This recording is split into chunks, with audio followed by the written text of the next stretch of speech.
Telekom. I'm working in the CTO organization, basically I would say as a network architect. I've been very pleased and very thankful when I got the offer to moderate this session, because for the first time in my life I was offered to share a session which was equally balanced in terms of gender. Obviously I did something wrong. I have now 4 handy gentlemen sitting here. So I have to apologize. Something went wrong from my side. The second thing which I liked about this session is that there is no 5G in the title. Because I've been working for the last 2 or 3 years on 5G. I've been part of the operator team who put together the NGMN white paper to write down what are the business requirements from operators on 5G. And I've been also running the architecture team within Deutsche Telekom on 5G. But I have to confess that all the time I know less and less what 5G really is about. To me it looks like a bit like a magic billboard where everybody projects his ideas and his fantasies and his wishes on. Yeah, and so sometimes I'm not sure really what 5G is about. So I like very much this title here and this subject here, because I think that the real difference and the real revolution in our business comes from making things software. It's not about 5G, it's about software. Software makes for me the difference. Yeah, and I think that's really a challenge, and that's a very, very difficult challenge, especially for us as operators.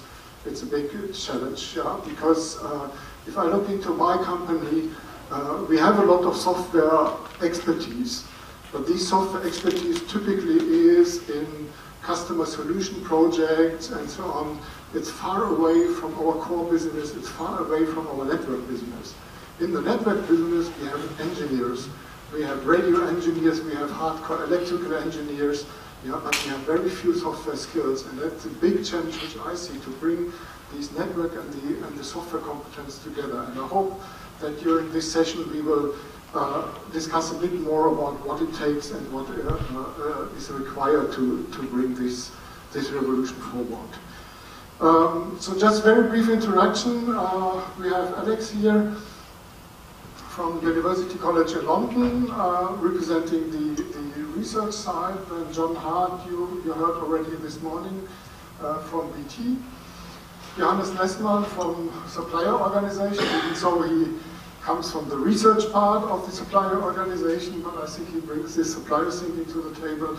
And then last not least, Reza, also from the university side. So I think we have quite good perspective. I have also an operator background, so I think we are very well balanced, at least when it comes to research versus business thinking here. We will also start this section with very brief presentations. I asked my panelists to keep it short, like 5 minutes or so that we have a lot of time for the discussion further on. Yeah, and then I would like to, Alex, maybe you start, you sit in front of you. Thank you. As I mentioned, my name is Alex Galis from University College London. College is just around the corner. And when I was asked to come to this panel, I felt that I need to maybe to add 2 value points to the discussion. One is some lessons from the past, bearing in mind that softwareization, software networks are not new. Probably virtualization has at least 60 years of experience, programmability maybe 20, and brings them together maybe even more. It's a time to focus on what lessons are and what could be used for this round of softwareization.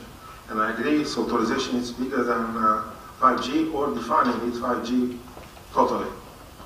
There will be always a demand for more capacity, more performance, more spectrum setting, but that does not define 5G in totality, actually. The way in which we add functionality to the infrastructure currently, as well as how you change it, programmability, the essence. This will be outlives the current generation of, let's call it, 5G requirements in terms of performance and capacity as a radio access. Now, obviously there are plenty of activity in the field, and architecture are important, and few of them which are already defined are listed here, some are coming.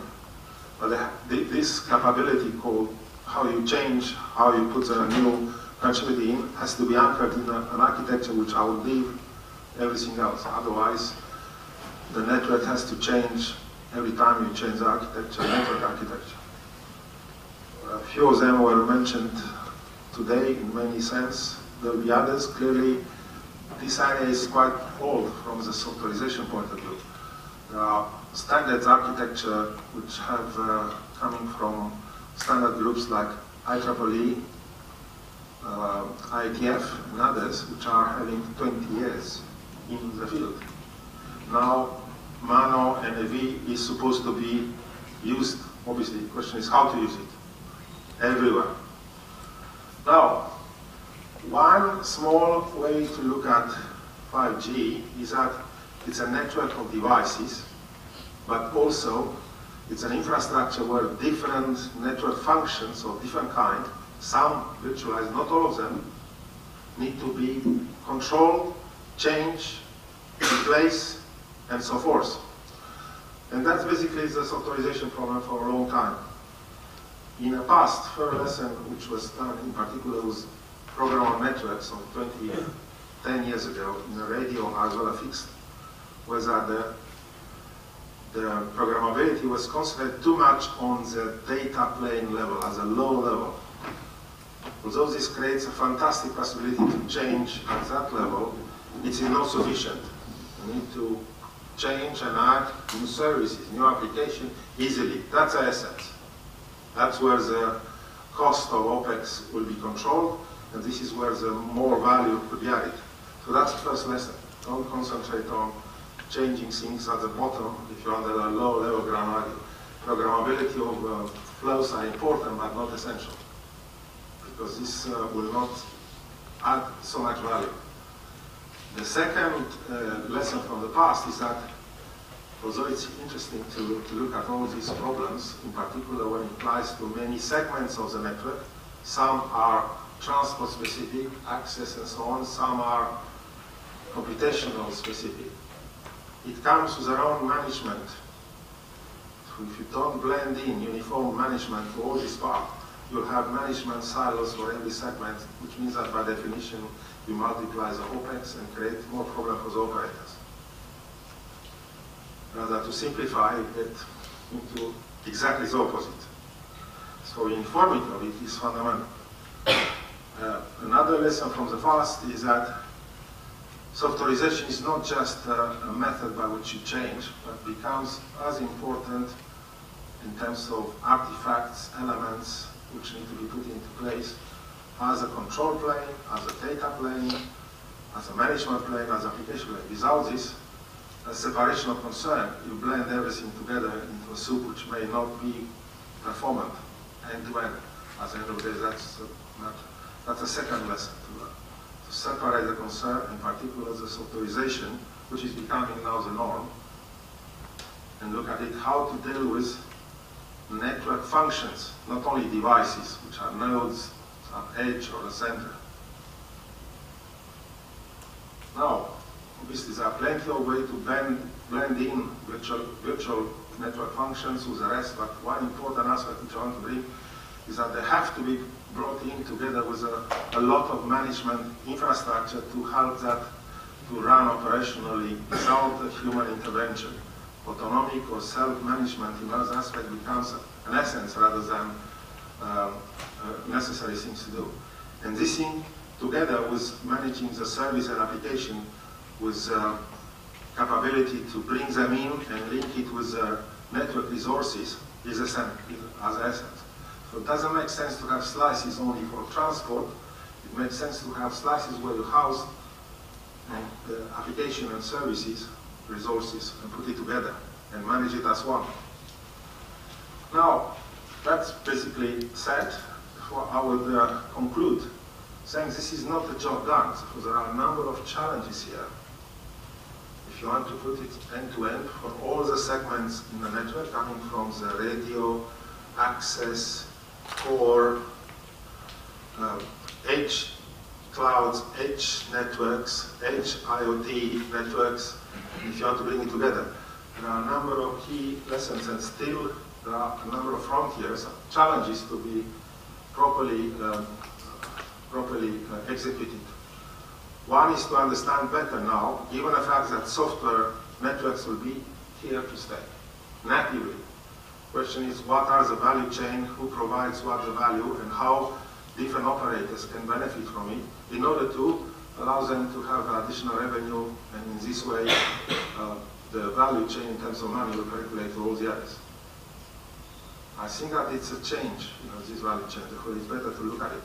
Second, very importantly, is to look at what are the uniform programmability of these network functions, which are by definition distributed system on their own, which have to be created, changed, deployed, redeployed, moved around to change their resources all the time dynamically. And this is a norm. How to do that without, if possible, human intervention? What are the infrastructure to handle this uniformly, rather than in one part for the radio access network, compared with the core, compared with the mobile clouds? This is making no sense to me, and clearly this is a uniformity is needed. Also, we have enough evidence for how to do that in all the parts. There are some other important things, namely how interworking between control and softwareization and service and management planes are provided. And this basically boils down to the fact that sooner or later there is a need to a set of facilities which could be called hypervisor or network operating system facilities and enablers, which will bring everything together end to end, given the fact that the 5G fabric is now a global fabric. It's not one part or the other. We need different facilities to handle it. This is a business proposition, but it's essential. We don't need one single operating system, but facilities will make things supported uniformity is needed. With the same level, we need the same level of uniformity for the control of different systems to make sure that software does, by definition, could create instability in the infrastructure, could create conflicts, could create many other problems. Software is the best way to handle, to add, let's say, difficult elements in a network, namely viruses and so on, very easily. So it's clearly there is a need to have an end-to-end platform and facilities which will coordinate to ensure that one system does not allow others to create this capability. This is usually called multi-domain orchestration facility. In addition, there are a number of internal issues inside the software network technologies which need to be looked at. One of it, its essence, is about how to deal with different control and orchestration loops, close control loops. Many of them, some of them changing different resources. And I'm talking about the both computing and connectivity resources, and without creating problems. Actually, it has to be done with a view to add value rather than reduce value. And maybe there is one additional fundamental thing. This is one way to complicate the networks even more as it is now. If we don't make an effort not to make it simple, to simplify it through the use of a high-level abstraction, we'll get into major problem for the next generation. We need to maintain this. So if you need to look at lightweight facilities and simplified tools with a small footprint for an end-to-end integrated system. So this is my shopping list of still frontier to be sorted out. This is in addition to a great enablers like Mano and Etsy architecture, which is now taking place. This is in addition to the SDM approach, which is clearly an important one to build the separation between control plane and the forwarding plane. But these are enablers. We need much more than that. And this is my shopping list of what is needed to be sorted out in the next 3 years. Properly scale for the end-to-end system to the benefit of all the players, in particular operators, other manufacturers, software providers, to blend in. Thank you very much.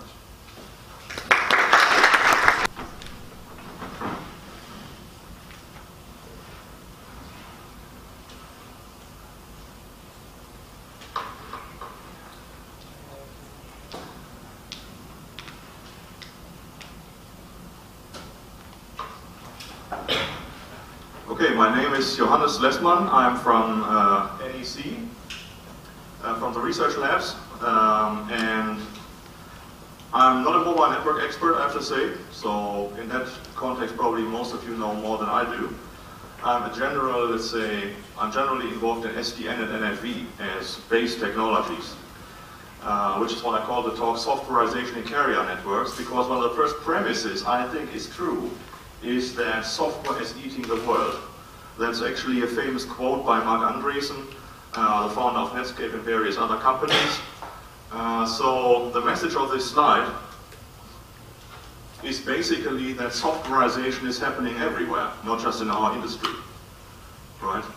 So looking at some of the examples, you see a dashboard of a plane being replaced by an electronic dashboard where you can just move apps across the dashboard and change the configuration of the dashboard and so on. Then on the rightmost side you see a Tesla dashboard. Well, coming from Germany, I should probably not speak about software in cars, but when we think about Tesla, it's not only about electrical driving, it's really all about software. Right? There was a famous incident when one Tesla car, he hit some sort of obstacle on the street, which then led to some evaluation in the company, and they found out that in general, probably for all practical purposes, the car is too low on the street. So what they did was they issued a software upgrade to all Teslas in the world, putting them a little bit higher. So with traditional hardware-based systems, probably all these cars would have to be called back to the repair station. Here it's just a software upgrade. You might think that in this, let's say, factory line they are producing car chassis, there is already a lot of software, and that's probably true. These robots are certainly programmable if you want. Still, they are, let's say, limited in what they can do. And it's certainly a lot less softwareized than what you can see on the right-hand side, which is the world's first 3D printed car. Right? And you can see there on the rightmost side how it looks like in reality. It's called Strati. So even there you see the effects of softwareization, which are very profound in our industry, or in general in the industry, not just in carrier networks. Then, of course, as a very, let's say, profane example, you see all these remote controls and hardware desktop phones that can be replaced with a simple, device that is flexible in what you can do with it. So certainly you could install a remote control app on that device, or you could also use it to do telephone calls, believe it or not. And then, of course, you can replace whole bookshelves with just an e-book reader, right? So these are various examples, and they are actually to show, in a, let's say, a little bit intuitive way, some of the reasons why software is such an appealing case to be made. You can see that one of the big advantages of softwareization is consolidation, right? So you can consolidate a lot of these devices onto a single device that can do a lot. It's then also about flexibility. So once you have a softwareized device, it's very flexible in what you can do with it. You can very flexibly change the appearance of the dashboard, for example, completely update it to look like nothing you have seen before. Right? That's very flexible. It certainly also helps you to be quicker in the delivery of a new product. So if you want to ship the next generation dashboard, just upgrade the software, that's it. Right? Then of course it's clear that it's also a lot about cost. It's about economies of scale, if not to say economies of hyperscale, because no matter how many remote controls you will build, you probably build more phones than that, because phones take the role of not only remote controls, but also a lot of other stuff.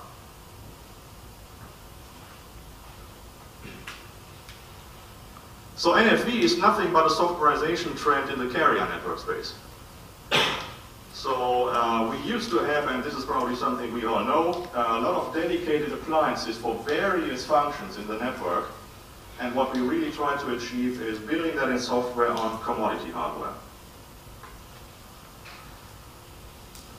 Now, where are we a little bit in terms of market penetration or market progress with SDN and NFV? So softwareization in its current incarnation to me means the combination of SDN and NFV.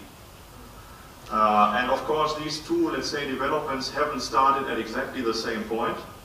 SDN was a little bit earlier than NFV. They started already in 2005, if you want, in Stanford.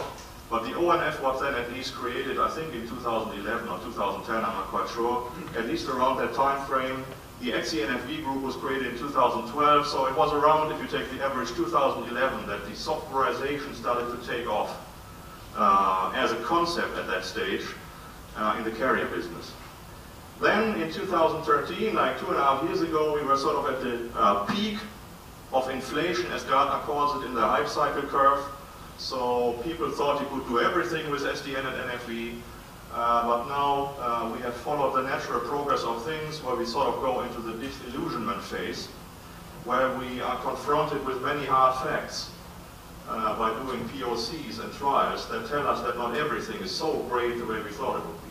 So there are a lot of issues to be solved before we can actually become productive, which is not a bad thing. If we do well, we will go through that trough and actually go up the slope again. So that's when you start getting really results and getting really productive. So it's not a bad development. We are actually at a good point of time. Last slide. Where are we, technically speaking, in terms of achievements versus what's still missing? So obviously we do have certain fora, like ETSI's ISG on NFV or the ONF, where even first specs have been developed and delivered. So there is some ground truth, let's say, some basic understanding already. People have sitten together and discussed a lot. We do already see a lot of VNFs in the market in various forms of commercialization. So these are just some that came to my mind. There might be others as well. But we already have sort of an abundance of different VNFs to try out. So it's not only concepts. We do have various commercial and open source mono systems. In fact, we see a proliferation of open source mono systems these days. It's almost like the new open source mono implementation of the month. So we have open mono, open source mono, we have entities mono, we have, I don't know, Tata came up with a mono system. Then we have Open Baton, we have projects, EU projects on mono systems. So there's a lot of open source mono systems, that's just one of them. And we still have to wait to see how this market will consolidate, even in the open source space. And then, of course, on top there's commercial mono systems available. Also in terms of SDN, we do have already various quite mature SDN controllers. Now when I say mature, people might laugh. Anyway, it's a lot more mature than it used to be 3 years ago. Also we have open source implementations of switches, also commercial SDN switches, so there's a lot of stuff already out there. We have seen announcements of POCs. ETSI alone has around 40 POCs in the NFV space. We have seen commercial trials, both on the NFV side, especially with VCPE and VEPC, but also on the SDN space, with software-defined data center, software-defined WAN is not as far yet as we thought, and it's not as far as software-defined data center. So we see first commercial deployments popping up. So it's a good place to be. Now in terms of some of the open technical issues, and this is really just an abstract, these were the first things that I just scribbled down. I mean, there are a lot more open issues than that, and Alex has in fact already mentioned some other open issues that are not listed in this list. I think one of the biggest steps we have to do on the learning curve is to get our heads around software development processes. Because this is a very unique way of thinking. It's very, very alien to what operators and the hardware business has been thinking about before, and even vendors like AEC have been thinking about before. We have been thinking in terms of hardware products, that we go to the customer, we do some requirement survey, what do you want, what do you need, what are your pain points, then we do a lengthy discussion with the operator, we sit there, do some design, a solution design, we validate that with the operator, is that what you want? Yes, so we go back and build it, And that might take 1 or 2 years, and then we go back to the operator and deliver the product, end of story, right? That is the hardware business. And obviously the expectation, both from the vendor side as well as from the operator side, is that the product that's being delivered is completely perfect. After all, it has taken a long time to produce. With software, that's entirely different. In software, we just start with something, hope that it works, and try to gradually improve it. Now, this sounds awkward to any live deployment, but that's actually the software world, right? And obviously, the software people are not stupid, so they do have elaborate processes of how to come up with good quality software. There's concepts called DevOps, probably you've heard all the term. There's, let's say, an established set of tools around DevOps for continuous integration and continuous testing and continuous deployment. And really, the way I see it, probably in a couple of years from now, when we have gotten used to the fact of software, we will probably roll out updates to our services, I don't know, once a day. Why not? Another big issue is really, when I say issue, I don't necessarily mean problem, but something that needs to be done, right? Is to brainstorm a little bit around the integration options between NMSs, OSSs, and MANO systems. It's certainly going to change a little bit. So currently, the whole end-to-end logic is supposedly be done by the OSS. That's probably not entirely going to be true anymore in the future, because we will have these end-to-end orchestrators which are going to consume some of the functionalities of the OSS and take it away. Also, people are already discussing in ETSI generic VNFMs, so generic VNF managers, that not only do, let's say, a VNF-agnostic lifecycle management operations, but they also try to chip away of the stuff that has previously been done by NMSs or EMSs, right? So people are trying to standardize on information models, for example, for firewall VNFs. What is it that you want to configure in a firewall? Okay, it's this and this and this, so let's standardize it. And once I've standardized it, de facto or de jure, I've standardized it, I can write a generic VNF management function that can configure any type of firewall that complies to a certain standard. And that's, of course, dream world for operators and simplification.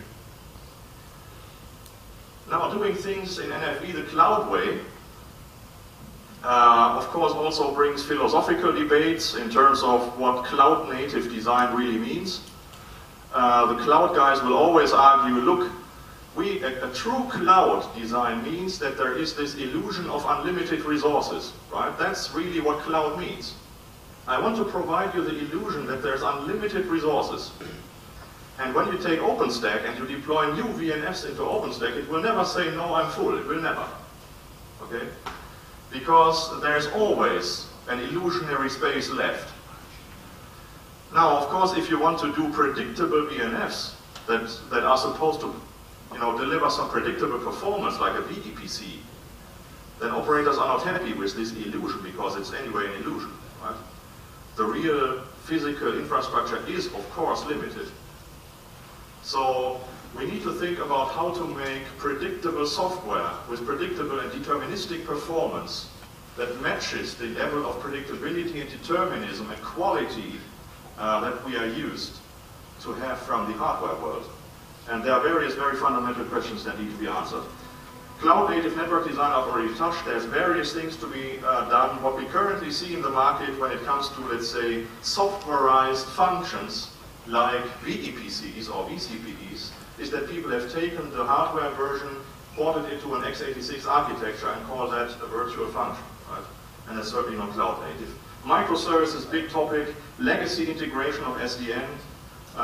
If you buy a commercial switch currently, it's de facto a legacy switch plus an OpenFlow module, so it's not really the promise of what SDN wanted, which is a stupid switch and everything in the control, right? Which is, by the way, also not the best architectural choice.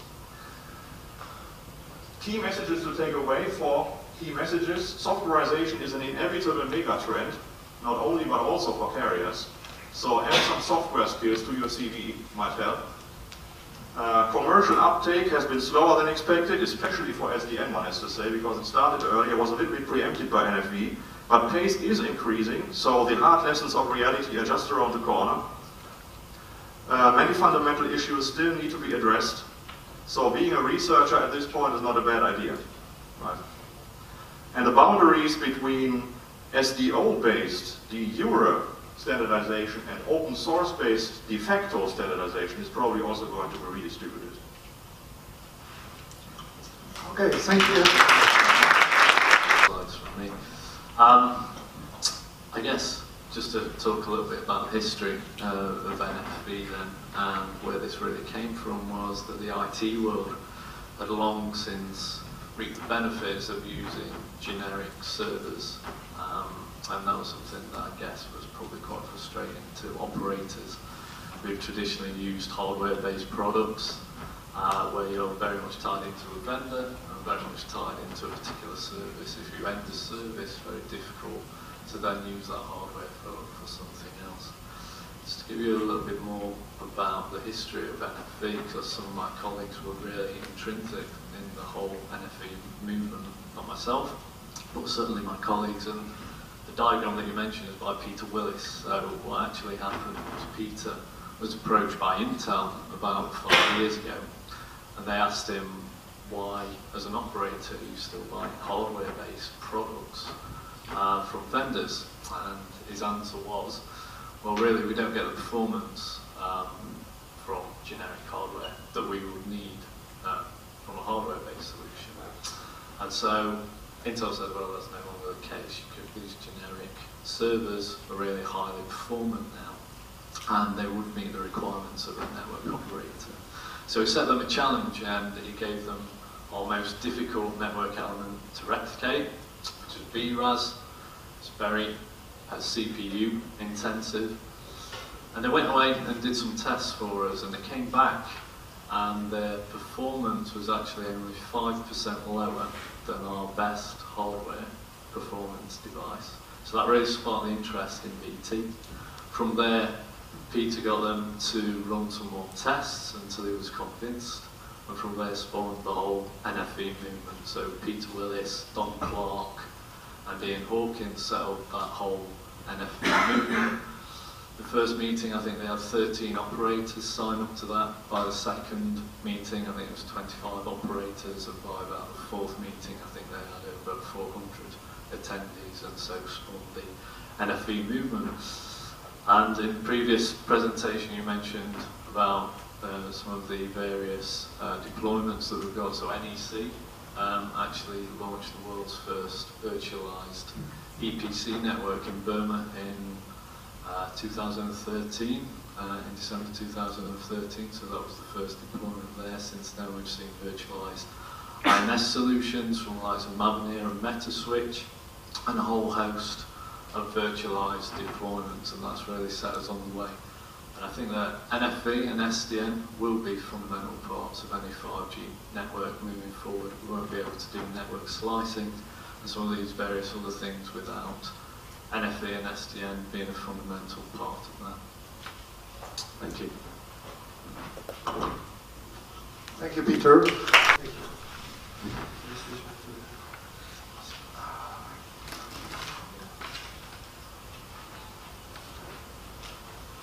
Ask this how to switch back.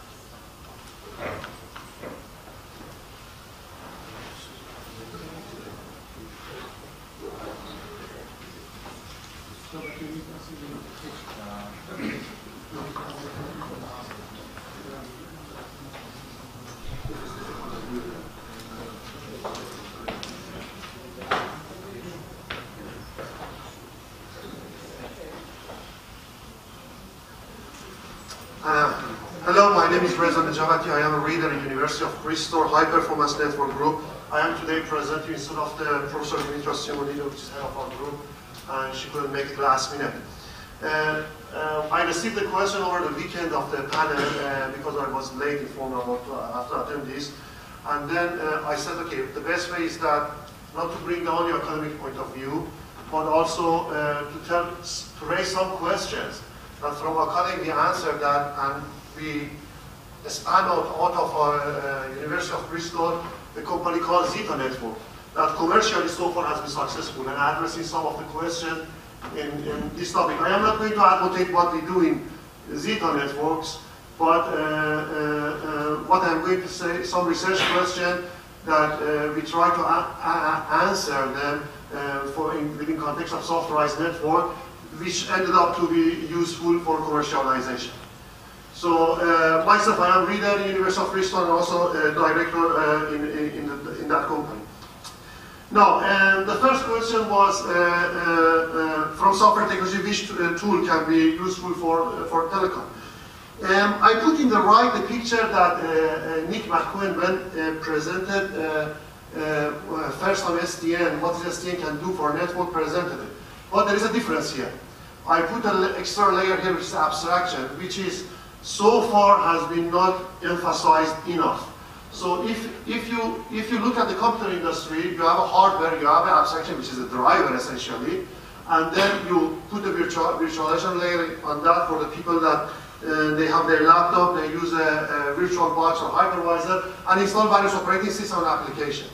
So that's what Stanford proposed, but the abstraction was a little bit not given enough attention to it because they are only focusing on a digital packet networks. And they were not initially looking at the wireless or optical network, which may be technology useful for code. So if you look at the how to apply this in the context of the optical networks, which is the more modern networks, putting packet aside, I call it analog network, optical and wireless network, then you need to have basically the same mechanism. If you can virtualize and abstract at the same time, then you will be able to run multiple operating systems on top of your network, and you can perhaps slice them and give a basically illusion that application they have their own networks, and you can guarantee the service. That's the essence of the SDN. So that's what we are looking. But if you go to for the 5G and we say, okay, if wireless and optics are the essential part of it, then we have to pay more attention on abstraction and how we do the abstraction to be able to achieve this. So that's one point that I think is important and is still open for addressing. Now, I want to take on a little bit more this and go to the second question. I changed the second question. I think it's not anymore correct or comprehensive, I apologize, not comprehensive to say whatever we want to say about SDN network, we say for cellular mobile network. We should see the SDN as a tool that removes differentiation between the transport technology. If you apply SDN correctly or with the right ambition, you say the future vision would be that we won't have a network which is different from program point of view if it's wireless or optic. So that's why you put how SDN can be transferred to the analog, optical, and mobile radio networks. In 5G conferences when I go, everybody, when it goes a session about the hardware, they all are proud. They announce the new technology, massive MIMO, multiple thousand channels, and then they put the 60 gigahertz point-to-point, and then LTE advanced, and is nothing anymore from the presentation research point of view. But whenever they go to the core network or back hall or front hall to connect this, everybody thinks the still optical is at SDH or SONET level or circuit switch level. Optical has also advanced a lot and commercially is available. You can have an equivalent of massive MIMO, very flexible, as flexible as wireless inside in optical networks. So you can do the same thing. If you look at the modern optical network and modern wireless network, when I say modern, I don't mean the one that are in the lab, in the research labs, the one that are latest product available. You can see that more or less they perform manipulation of the bandwidth or switching of the bandwidth at one or multiple of these three dimensions: time, space, and frequency. If you have a wireless antenna, you have a multiple directional antenna, so you have multiple space, and then you can have a multi-core fiber, which has a space dimension. Then you have a time, and you can have a time slotted wavelength. You can also have a time slotted, which is quite common in LTE. And then you have a frequency, which are your subcarrier. You do the OFDM more or less for anything nowadays, or sort of semi-orthogonal transmission. In optics also everything becomes orthogonal and multiple channel with a high resolution. So if you look at this, you end up basically, you can intuitively abstract any optical or wireless technology, modern one, that you can basically say, okay, a bandwidth that is provided or manipulated or operate, it can present it in this right figure that I have put in this. So it's possible to abstract it. I don't say it's easy, but it's possible to abstract it. If you abstract it this way, then you can create the figure on top, which you can see, which what I would call an analog flow. It is basically, if you look at it field to field, sort of resembles the definition of the packet flow that you have a packet switch network, which is proposed by SDN and ONF, and so on, by Stanford and ONF and so on. Now, if you look at the flow this way, then you can basically come up with a common way to leverage on SDN capability to use analog networks as well. This is the way also ONF has realized, and the wireless and optical group looking at this way to define optical flows as well. Now, if you have this, if you want to do this, basically you need to build the abstraction layer, which is essential part, that is for 5G networks or optical or wireless network, to basically interface with devices via vendor-specific technology-specific interfaces, create a model of the network on those 3 dimensions, model of the device on those 3 dimensions that I mentioned to you. Then you can have a basically abstract view now of the network. Then if you build that, basically if you have a very simplistic view of the 5G network topology at the bottom, then you present to your software developer an abstracted view of the network. Basically, they can mix and match whatever they want from the devices that I don't call them anymore optical or wireless, but the bandwidth manipulating devices that they can attach them together and provide end-to-end service. At the end of the day, service for a service developer or network app developer is end-to-end connectivity in whatever part of service they want. The last question is that NFV has significantly changed the implementation of the network functions. What has achieved already, what is still missing already. So since I forced myself to have one slide per question, I don't go through what has been achieved already. The previous speakers explained a lot, but what is missing? When we talk about the wireless and optical network as the essential ingredients of the 5G networks, then, okay, you can visualize your firewall. Fair enough, you can put it in somewhere in the cloud or at the edge of the network for edge computing, which all the black text here shows what common component needed for an NFV to do those things. High level, routing, virtualization, firewall virtualization. But at the end of the day, if essentially you have some sort of unknown technology at the wireless side, and you have a very flexible technology at the optical side or front or back haul, then you need to find a flexible way you connect them together. And also, you don't want to fix the transport functions. Maybe in the future, if you open it up, somebody comes with better DSP crossing algorithm that can do better compensation of the channel nonlinearity. So you want to also make those transport functions also virtualizable. So there are platforms, if you look at the, as I mentioned, the colleagues before, Intel, and also look at the Xilinx, or which is FPGA provider, or look at the Texas Instruments provider, they come up with the increasing more platform-generic platform for transport networks that you can program them for any function at the transport layer, a physical layer. So what I am calling, if you have an NFV that's so far that you can virtualize your cache, put it at the edge, at the cloud, you can virtualize your mobile computing services and put it somewhere, why you cannot virtualize your transport functions. So this another point for you, if you want to take it to the panel, is that we shouldn't maybe, for 5G concept, remove N from NFV and put XFP basically from transport function to network applications. We can virtualize them. It is possible, at least from hardware point of view. Now, I made a mistake. This is the last question.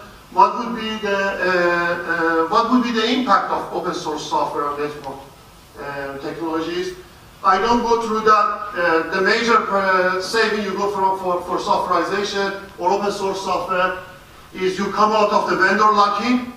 Unfortunately, still everybody talks about SDN, NFV to less extent, but SDN also is vendor specific still. They are just opening the API on top of their controller, but more or less they are difficult to find the controller of one vendor works with all other vendors. So still we are not SDN or softwareized. We are vendor locking. So if you want to save really CapEx for operator or for infrastructure, operators, not telecom, can be enterprises, you need to truly basically open it up, and then it's a CapEx saving. But and important for me, this is a given, and it is a lot of paper around for it and commercial evaluation for SDN. But important for me is that I think with the 5G, there is a possibility, or there are enough technology background to move toward something that Android, or to less extent Apple iOS, did for mobile community. Basically, you can install an Android operating system on top of any infrastructure, and you can let anybody develop application. And then in network, you should be able to do that. You should develop a network operating system, and also let anybody develop any application he wants. The question comes from previous my colleagues in panel, that what about the guaranteed performance? I mean, I know that you cannot directly compare a handset with a network infrastructure, but if you have a lot of competition on the applications, sure, operator can develop his own application or come with find what is the best for it. I mean, it doesn't need to any NFP to be proof stamped that this is the best application according to the standard. If there are 1,000 for firewall, then for sure you can find that one is suitable for you, similar to the mobile world. So that's basically my presentation. Thank you very much, Reza.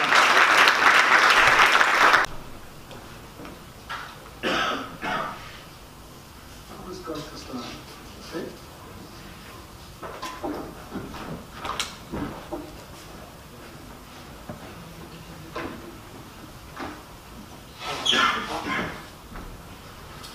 One question concerning the deployment of network functions. Yes, it would be very good that when a service is set up, that you can do a deployment on demand. Yeah? This would be relatively efficient. On the other hand, there are some limitations concerning the setup times when you would do then a deployment. Yes? This means another way could be to provision some virtual network functions which are later then connected. Where do you see here the trends in this area? So, do you see here a trend that a deployment of a particular virtual function could be accelerated in such a way that it meets requirements, for instance, when I'm talking about a data radio bearer setup, then you have some requirements on the setup times and so on. Where will you see the trends there? I'll start first. 10 years ago, it was programmable network. This could be done on demand, and the provisioning of software systems, network for software system on demand, exceptionally fast and changing all the time. The problem here is that as soon as you deploy many such things, the issue is controlling the stability of the infrastructure and ensuring some sort of guarantee in case of a problem. And this is a current situation. You have NAV, if you are enabling similar capability like program networks, but we need additional two enablers in my view. First of all, a level of orchestration end-to-end, multi-domain, to ensure that a network in Germany does not create a problem of a network in London. When you deploy such a distributed system and used by many. And second, it is time to think in terms of every software network to provide some sort of capability for the other to use in order that in case that there is a problem, you can always go back to the capability set and try to change it or to move it. Currently, everything is provided everywhere without this boundary of capability sets which are emerging. By the way, there is an attempt to standardize that in ITUT, and it's fundamental. It's not just an additional feature, which will at least help problems in deployment. And Johannes also mentioned there is a last but not the least to look at structurally how DevOps processes and tools and techniques are applicable here, particularly for the on-demand provisioning, which is feasible now. All these things will contribute and need to be exercised across a period in order to move. But it's clearly a trend. It's moving out from single deployment or hand deployment towards autonomous deployment using these tools, because we have the facility, and more importantly, they are needed, because we need to provide many more not only connectivity points, but the same level of services. We need billions of them. Okay, more questions? Yeah.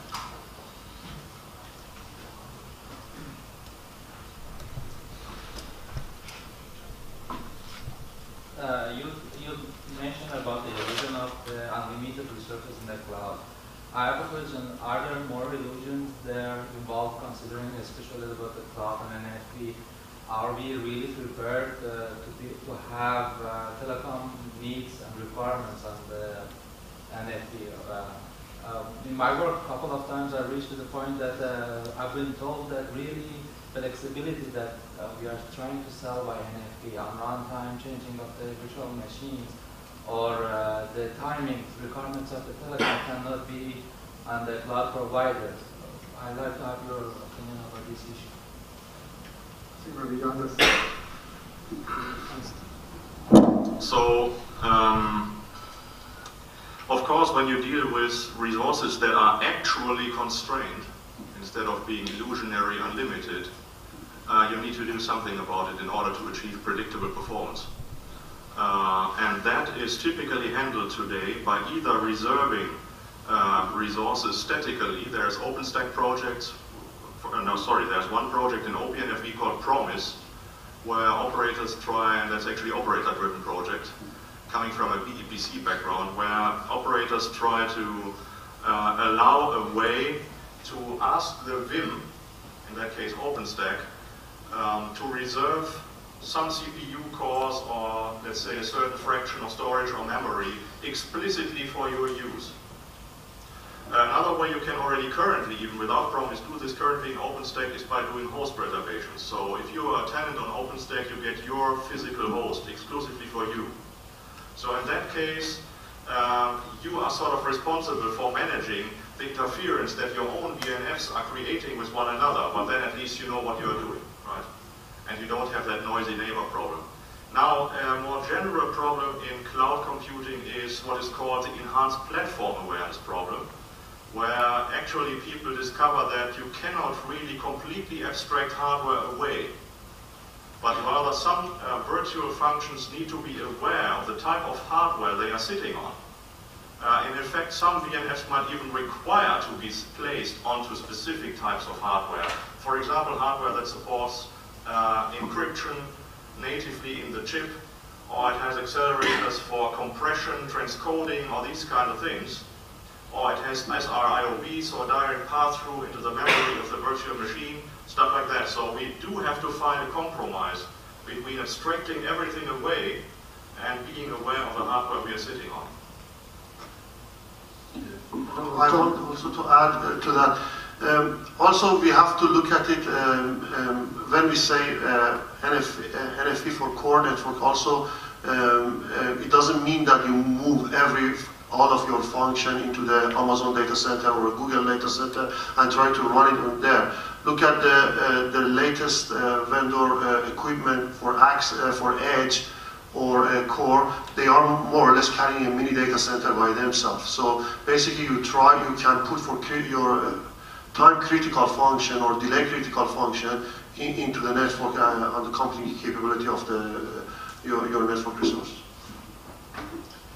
So I think there will be almost a couple of stages to that. I think it will take a lot of operator confidence just in NFV technology in its first instance, and by that I mean operator-owned servers in their own networks, and to make sure that that works thoroughly before they have the confidence to even consider moving functions into the public cloud as such.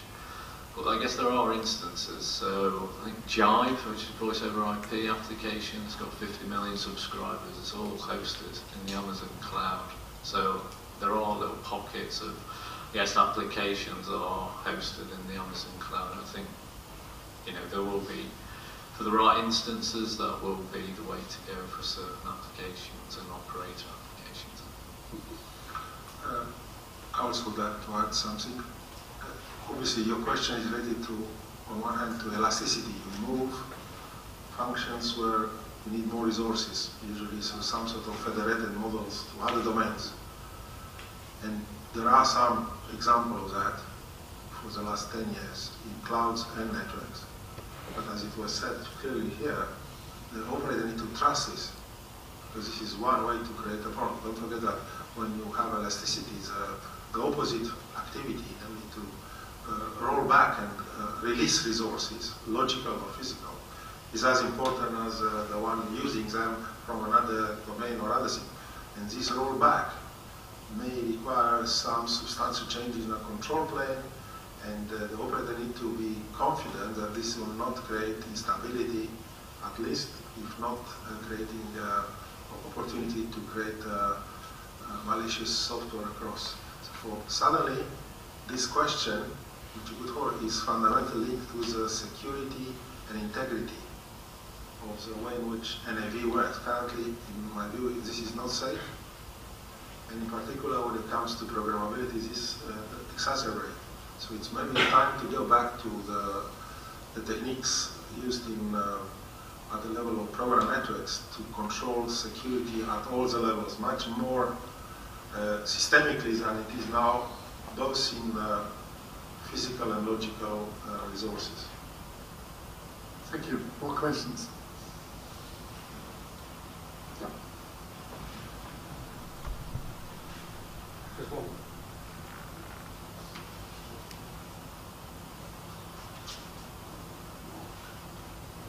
Okay.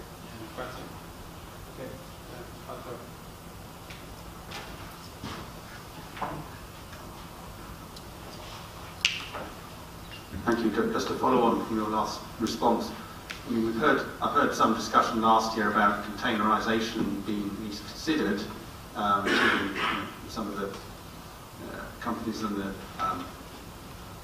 on the panel, just because you can get your machine up quicker. So do you see that as a stepping stone for anyone, or will the operators eventually wait until they feel that NFV has been de-risked and they're taking the steps that you suggested, such as starting off with operator-controlled hardware, moving forward rather than that intermediate step? I guess I see them happening perhaps in parallel. So I think there'll be operator deployment of NFV solutions, but I mean certainly in BT we're exploring the containerization, but it's currently a research project at the moment, I think it's fair to say. So I think the two will probably happen in parallel rather than one or the other. That's my take on it. I agree that it's probably immature to make a decisive answer on that at this point. Yes, containers are on topic and they are discussed at various places, and they are certainly faster than fully fledged VMs. They are of course also less secure, less isolated. They don't have as much network support, especially when it comes to hardware accelerated network support. There's also competing technologies that are more lightweight than fully fledged VMs, like unikernels, or let's say trimmed down VMs that just support a set of libraries that you need. So containers are not just, let's say, the only competition to VMs. There are other lightweight alternatives as well. More questions?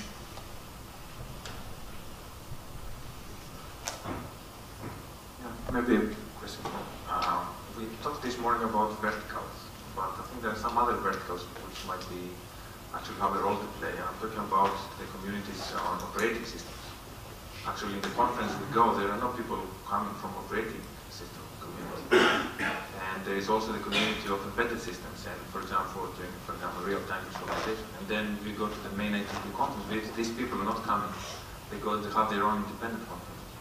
So do you think there is a, we need some linkage with these communities, because some of these problems are actually very related to them as well. So I think this is a question for all.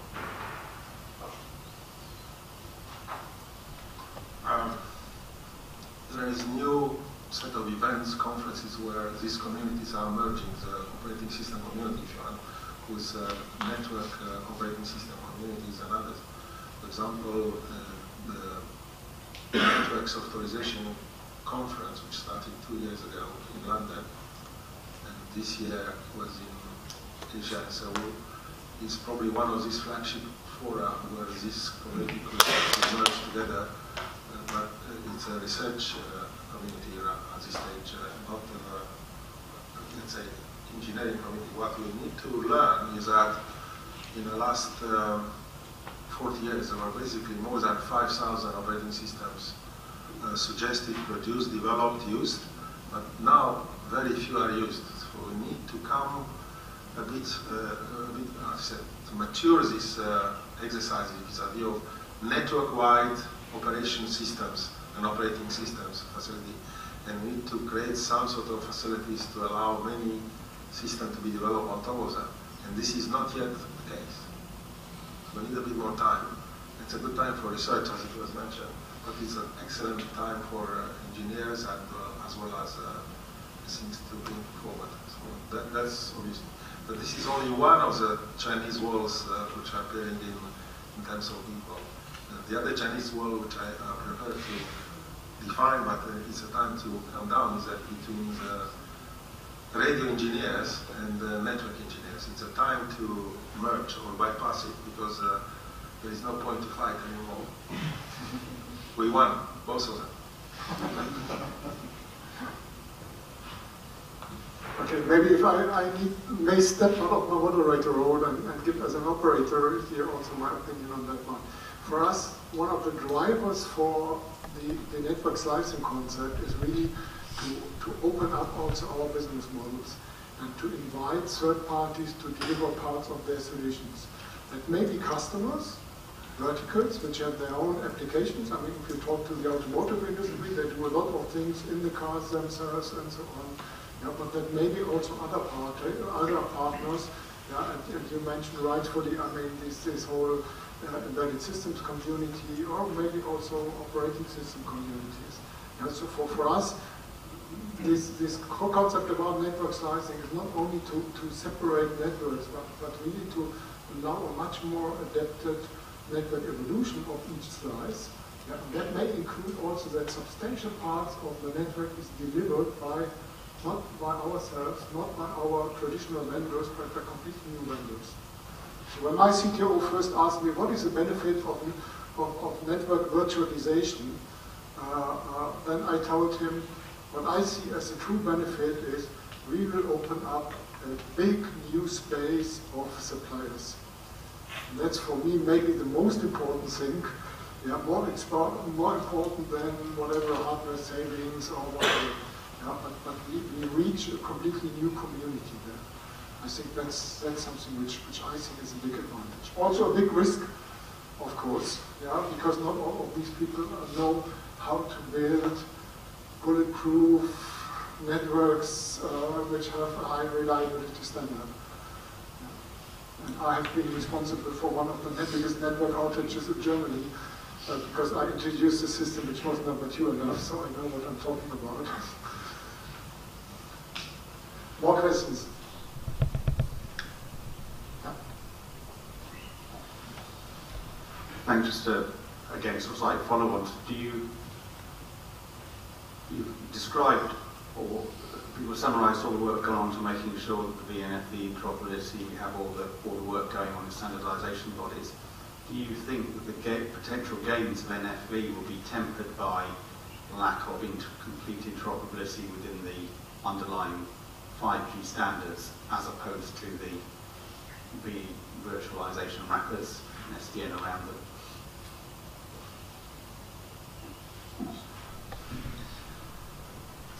I think we need to differentiate two fundamental questions. One is the, let's say, base platform for NFV, which you could say is what ETSI touches in the ISG, the VIM plus the VNS manager plus the NFVO part.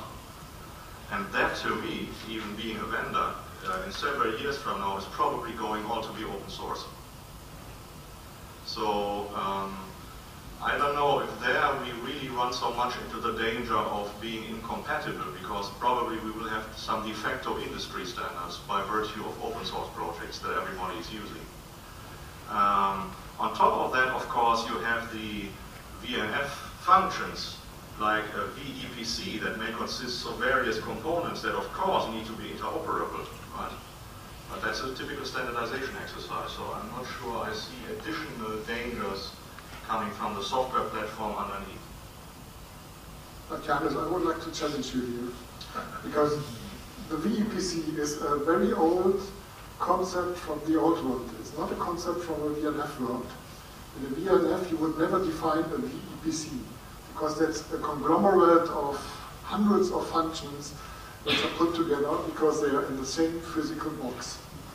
When we are talking about the world of software, when we are talking about the world of software functions, then I see still a big problem in standardization, and that is, what are we going to standardize?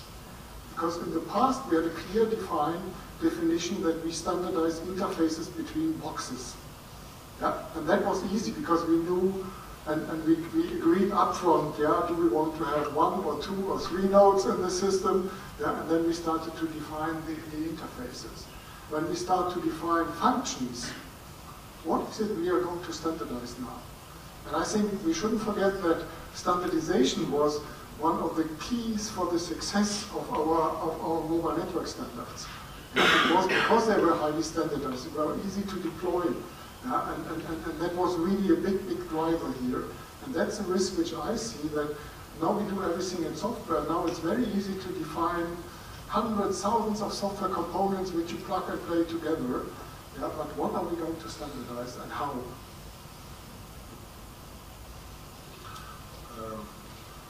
I don't have all the answers, but clearly there is a need to move from the existing set of standardization activities towards standardizing some capability sets for all these software systems and how they will be used. The beginning of it, as far as I can see, is in ITUT 2020, which is an emerging group, which does that, or at least attempt to do it. And I agree with you that standardizing only APIs or interworking interfaces is not sufficient. So maybe it's time to move to something else, maybe capability sets, and the use of that. That will be one trend. And the other one is more or less to learn from the ICT world, namely that we don't need so many standards to build overlay or additional facilities. We just do it, and if it works and the market accepts it, it's fine, provided that they can somehow residing into an ecosystem which is sound in terms of the infrastructure. Because the role of the operator here is fundamental. Probably we should think in terms of that we trust more operators than some of the governments and so on. Because they will keep the clue, they will keep everything. Therefore, maybe there should be a better look at how to increase the trust with the operator, because they will be the one enabling this to happen in practice, as far as I can see. Can I add to that? I mean, we need to be careful. I think telecommunication industry shouldn't do the mistake that they did earlier. Now, SDN is basically becoming popular because the concept was taken from computer industry, if you like. Now, computer industry since 2003, if I like, was the birth of SDN, has moved significantly further. We are in Telekom, we are studying still how to make SDN and FE standardized. And if you look at the new trends, I mean the Linux, I mean there is no concept of standardization. Or operating system. I mean, operating system or a application development of operating system or which can translate to NFV, you come up with the software package. If it's popular, being deployed, otherwise very quickly will be killed. So if one operator deploy it or one, and then all the user come, the other operator will come and automatically comply with that because there is a user there. But if we want to say to go to 5 years standardization and practice and everybody 5, 10 people inside one room together, then we are going to be again 20 years behind the computer industry. And they go. I actually had the same argument. Would have the same argument. Linux. Of course, we have not even started really talking about how to decompose EPC functions into microservices.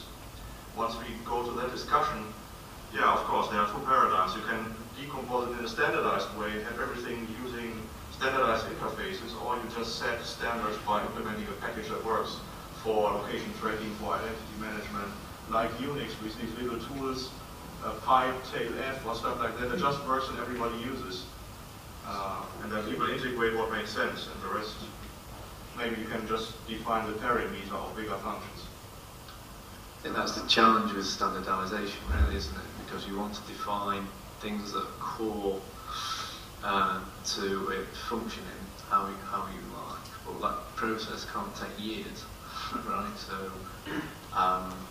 if it does take years, what you end up with is a multitude of proprietary solutions, which becomes a very confusing marketplace. So you almost want a subset of functionality that's core that can be deployed by everybody, and then you get the differences between vendors as well.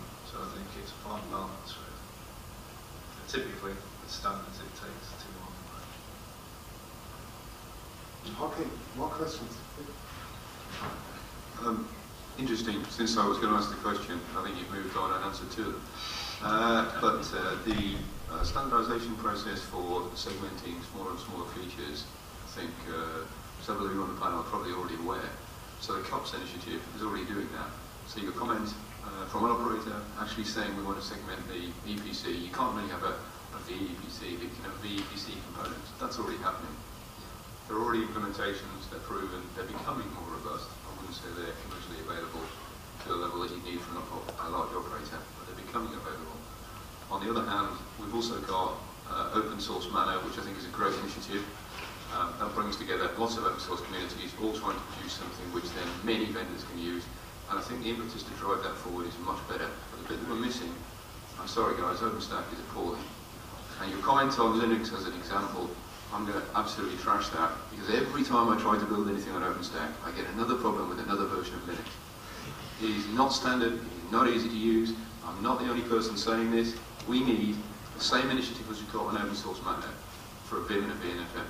We don't have that, but I think that would rapidly accelerate NFV. My question is a statement, but I'm asking for your comment. Who's going to start it? Thank you. So more questions, more statements? If not, then I would like to thank the panelists and also